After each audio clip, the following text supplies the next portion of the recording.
नमस्कार, स्वागत है आप सभी लोगों का एक बार फिर से। दोस्तों, अगर आप अपनी लाइफ में कुछ नया सीखना चाहते हैं तो चैनल को सब्सक्राइब जरूर करिएगा। दोस्तों, अगर हिंदू धर्म की माने तो ऐसी मान्यता है कि गाय की सेवा अगर विश्वास भाव से की जाए, निस्वार्थ भाव से की जाए तो घर में लक्ष्मी जी का वास होता है। वैसे तो युगों से चला आ रहा है कि गाय को हम कुछ न कुछ खिलाते जरूर हैं। गाय को सनातन धर्म में लक्ष्मी स्वरूप भी माना गया है। कहा जाता है कि गाय की सेवा करने से घर परिवार सुखी और संपन्न रहता है। जिस घर में गाय की सेवा निस्वार्थ भाव से होती है, उस घर में लक्ष्मी जी की कृपा हमेशा बनी रहती है। और जिस घर में गाय की सेवा नहीं होती, अचानक से किसी भी प्रकार की वहाँ पर विघ्न बाधाएं आती रहती है।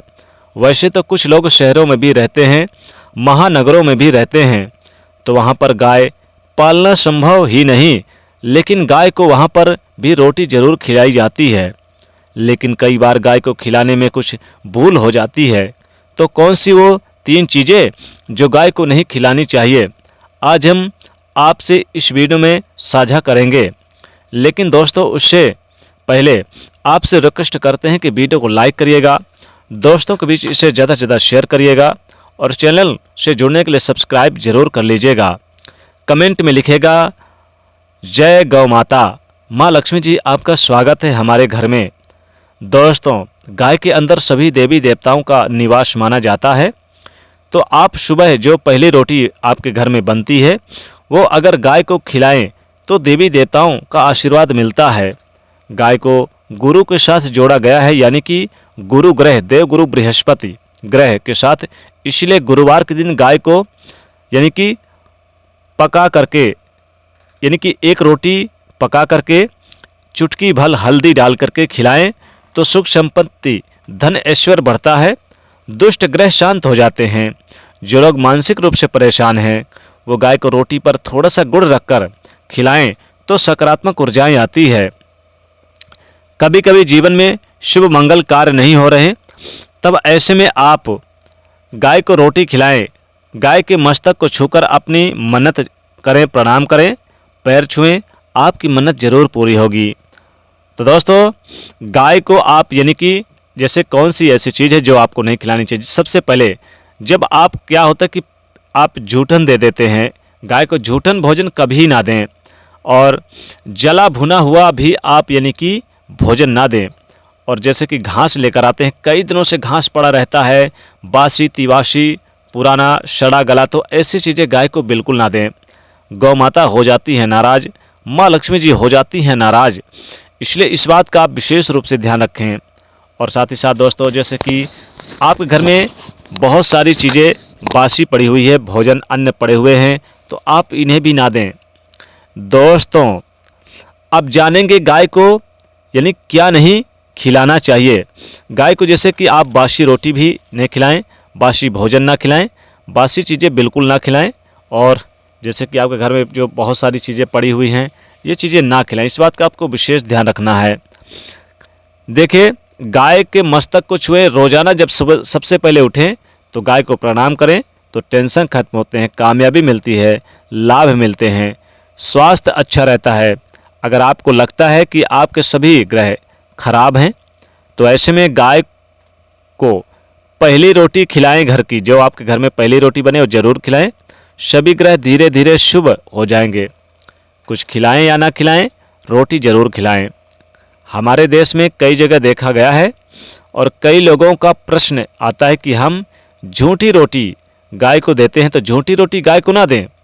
आपके अगर जैसे मान लीजिए आज आपने शाम को बनाया और कल आप उसे गर्म करके ताज़ा कर लें, गर्म करेंगे तो ताज़ा हो जाएगी। फिर गुड़ रख के आप उसी को बासी रोटी कहते हैं, तो बासी रोटी में गुड़ रख के उसे ताज़ा गर्म करके खिला दें तो करोड़पति होने से कोई नहीं रोक सकता। क्या देखिए, जैसे कि गाय को झूठन कभी ना खिलाएं, क्या सही है क्या गलत। देखिए, हम झूठा खाना, बचा हुआ खाना गाय को तो खिलाते हैं, यानी कि जो बच जाता है वो गाय को हवाले कर दिया जाता है।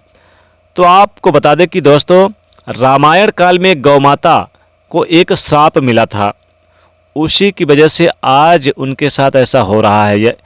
उसी श्राप की वजह से गौ माता में देवी देवताओं का वास होने के बाद भी उनमें झूठन भोजन उनको खाना पड़ता है। हालांकि ये किसी भी लिहाज से ठीक नहीं है। आपको बता दें कि वाल्मीकि रामायण में सीता द्वारा पिंडदान देकर दशरथ की आत्मा को मोक्ष मिलने का संदर्भ आता है।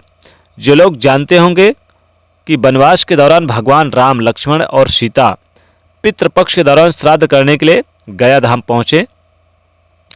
वहाँ श्राद्ध कर्म करने के लिए जरूरी सामान जुटाने लग गए। राम और लक्ष्मण चले गए और सामान लेकर कुछ देर बाद नहीं आए। इधर दोपहर हो गई, पिंडदान का समय निकला जाता रहा। सीता माता घबराने लगी। तभी दशरथ की आत्मा ने पिंडदान की मांग कर दी।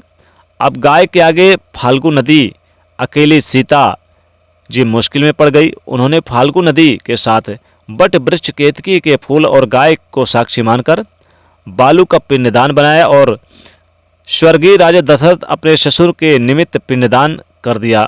थोड़ी देर में भगवान राम और लक्ष्मण जब आए लौटे तो उन्होंने कहा कि समय निकल जाने के कारण मैंने पिंडदान कर दिया।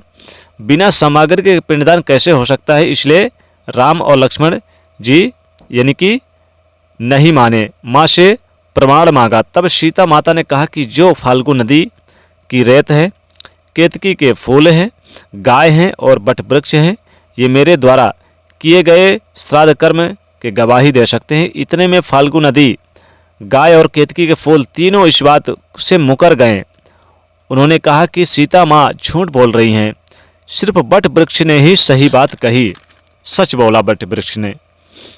तब सीता जी ने दशरथ का ध्यान करते हुए उनसे ही गवाही देने को प्रार्थना की।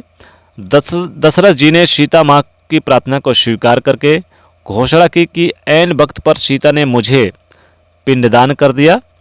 इस पर राम अस्वस्थ हुए, लेकिन तीनों गवाही झूठी द्वारा बोलने पर सीता जी ने उनको क्रोधित हो गई और उन्हें श्राप दिया। फाल्गु नदी से कहा कि जा, तेरा नाम सिर्फ नदी रहेगा, लेकिन तुझमें पानी कभी नहीं रहेगा। इस कारण से आज भी आप जानते होंगे, जो लोग जानते हैं, फाल्गु नदी आज भी यानी गया में सूखी ही रहती है।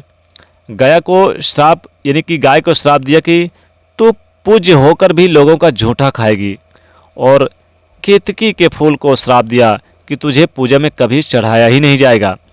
बट वृक्ष को सीता माँ ने आशीर्वाद दिया कि उसे लंबी आयु की प्राप्ति होगी और दूसरों को छाया प्रदान करेगा, तथा पवित्रता जो स्त्री तेरा स्मरण करके अपने पति की दीर्घायु की कामना करेगी।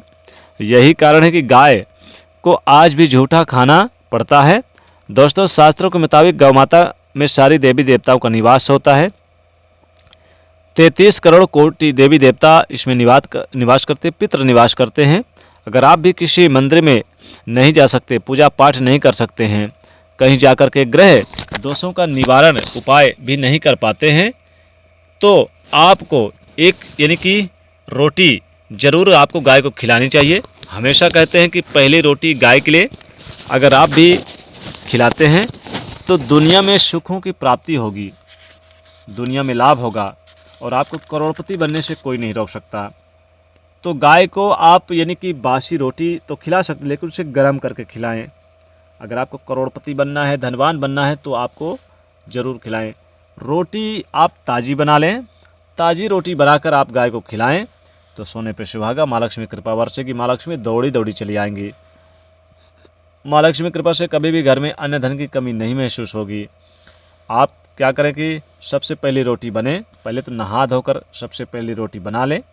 रोटी में थोड़ा सा गुड़, थोड़ी सी हल्दी रखकर गाय को आप माता लक्ष्मी जी का स्मरण करें और गौ माता का स्मरण करें, अपनी कार्य सिद्धि की स्मरण करें, फिर गौ माता को खिला दें। तो गौ माता को ऐसा करने से आपको विशेष लाभ होता है। तो दोस्तों, वीडियो पसंद आए तो लाइक करिए, शेयर करिए और चैनल को सब्सक्राइब करिएगा। जय माँ लक्ष्मी।